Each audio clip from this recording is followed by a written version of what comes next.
Olá, tudo bem? José Antônio Milagre. Dia 15 de novembro de 2020, nós tivemos essa notícia sobre um suposto ataque de um grupo hacker, Cyberteam, ao TSE. Nesse dia, nós tivemos a publicação no Twitter de uma postagem que revelava que o TSE não é tão seguro assim e que, ao contrário do que se apregoava, foi possível expor alguns dados de tabelas internas dos sites do TSE e de outros serviços, até mesmo aí de tribunais regionais.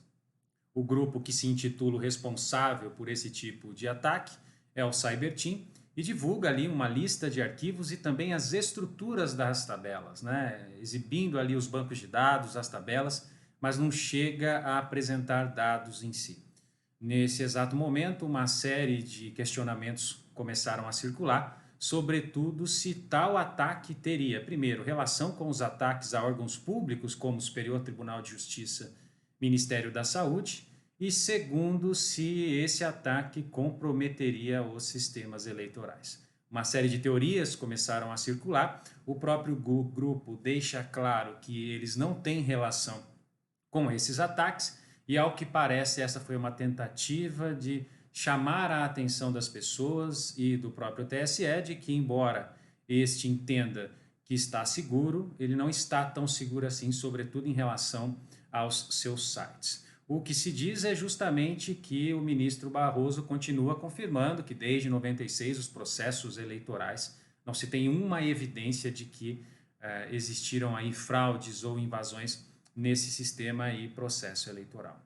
Alguns veículos especializados chegaram a dizer que esse era um grupo que tinha costume de, em datas específicas, divulgar leaks, vazamentos de dados antigos, como uma forma de criar aí uma certa instabilidade, influenciar pessoas, influenciar opinião.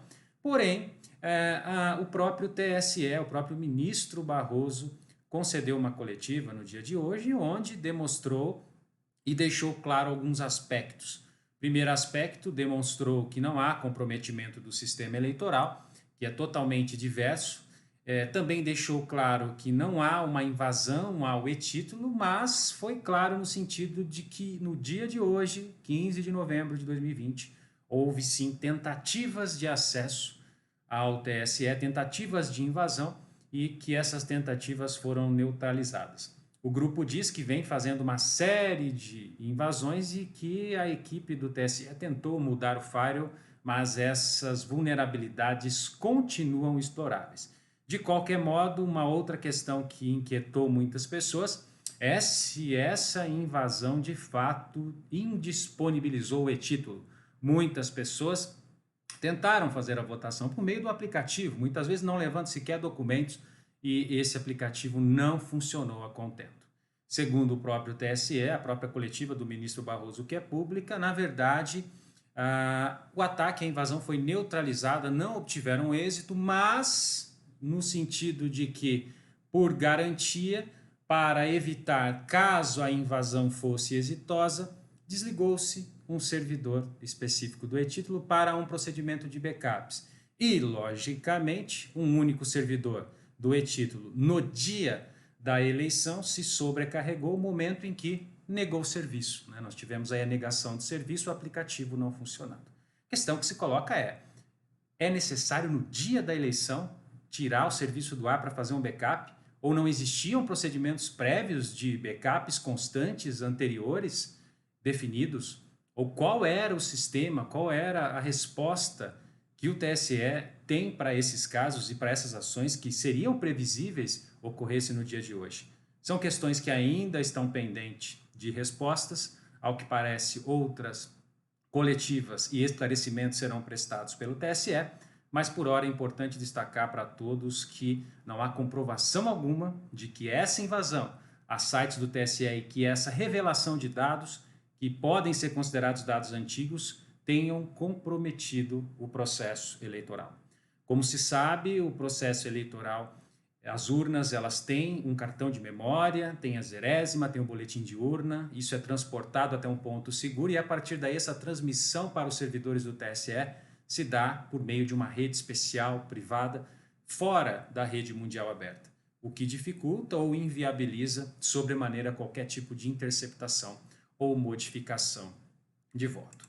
Porém, é importante destacar que, nos termos da Lei 9.504 de 97, a Lei das Eleições constitui crime punível com reclusão de 5 a 10 anos a obtenção de acesso a sistemas de tratamento automatizados de dados com fim de alterar a apuração ou a contagem de voto, ou desenvolver ou introduzir instrução, código ou programa de computação capaz de alterar, suprimir, apagar, gravar ou provocar qualquer resultado diverso no tratamento automatizado de dados envolvendo urna eletrônica e apuração de votos. E também causar propositalmente dano físico a esse equipamento, o que de certo modo inviabilizaria aqueles dados que estariam naquele hardware armazenados. De maneira que qualquer forma de comprometimento comprovada sujeita os autores a uma pena que pode chegar até 10 anos. Por outro lado, como vimos, ao que parece, essa exposição está relacionada a outros ativos do TSE, como sites que relação alguma têm com o processo eleitoral. Nesse sentido, salvo prova em contrário, não há de se falar que essa invasão, essa tentativa de invasão tenha, de certo modo, comprometido uma ou outra sessão ou apuração automatizada dos votos nesse dia. Ok? Se inscreve no canal, faça sua sugestão, deixe seu comentário a respeito sobre esse tema e qualquer dúvida, qualquer questionamento, faça sua sugestão e se você acha que faz sentido, também compartilhe. Mais pessoas podem ter acesso a esse conteúdo, formar a sua opinião e também, logicamente, expressar o que entende sobre a segurança dos processos eleitorais. Obrigado e um abraço a todos.